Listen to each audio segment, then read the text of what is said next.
Greetings. My name's Benedict Arnold. I was visiting my hometown in Norwich a couple days ago and ran into an old friend of mine, Mark. Told me he was telling you all about this war we had with the British and asked me if I'd do some. So this is my side of the story. I've been called a traitor, a betrayer, a Judas, all kinds of things. In fact, you even use my name now, I guess, as a reference to somebody that turns on a particular cause. They call him a Benedict Arnold.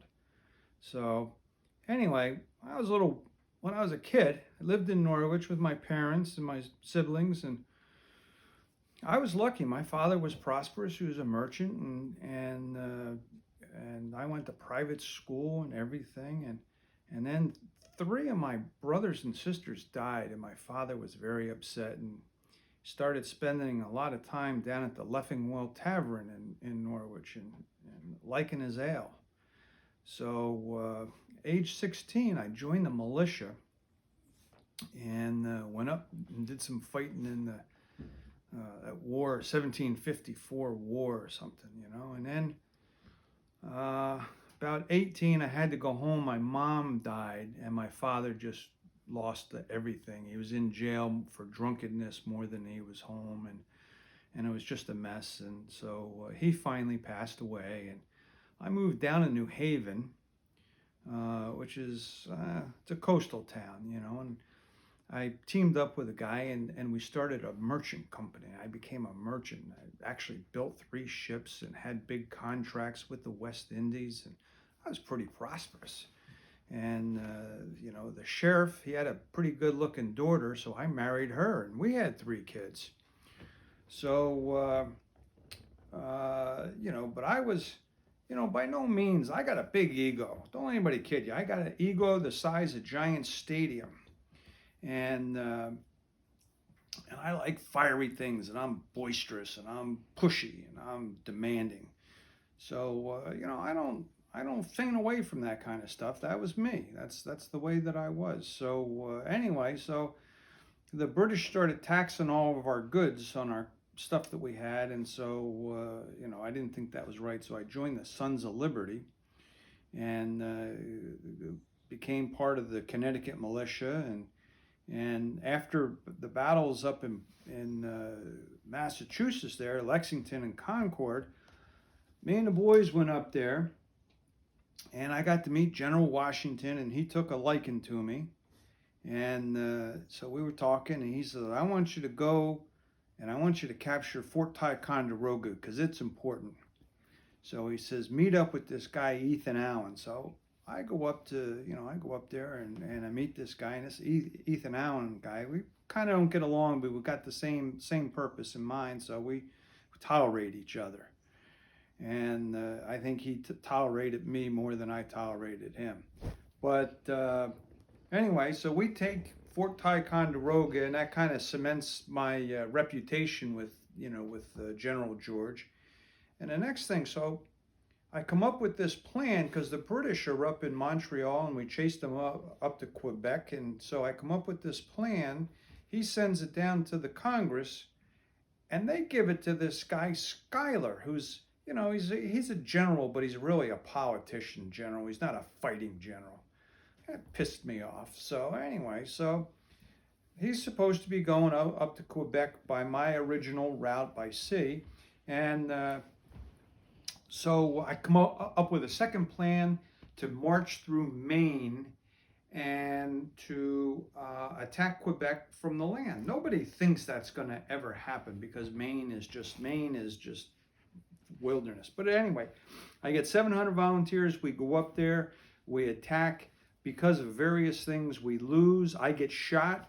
And so, you know, we come back and you know, it was a loss for us. But it got their attention. So anyway, now I'm working with Gates and some other guys, this Schuyler guy, and you know, so we're working the northern Lake Champlain, Fort Ticonderoga area, and we're all fearing that the British are going to come down out of Quebec, down the St. Lawrence River, down Lake Champlain, and accomplish what Howe wanted to do and divide the Northeast colonies from the Southeast colonies. So Gates and those guys, they all appoint me to be the commander of the new Navy, and I have to go up and I build in New York. I build like 80 ships, most of them little gunboats, but we build these ships. And I forgot to tell you that while I was at Fort Ticonderoga, my wife dies. And so Martha was a fine lady, and I loved her dearly, and I was upset that I couldn't be there. And my 3 children go to live with my sister, and the business is starting to falter because I'm not there, and nobody's taking care of it. So, but anyway, I digressed a little bit there, but you had to get some background. So now my family is impacted. So I build these ships with some shipwrights, and they picked me because I built some ships for my company as well. And so so we build this little fleet, and lo and behold, the British are starting to come down and do exactly what we thought they were going to do. So I think I need to draw a little bit and show you. So I was a handsome dude when I was young. Here's a picture of me when I was a youngster, during the war. So here you have it. So I got these little ships, and I build them up, up here. And this is Lake Champlain, this is Vermont over here, and this is New York, and there's this island in the middle called Valcour Island. And so the British are coming down this way. They're coming from St. John's.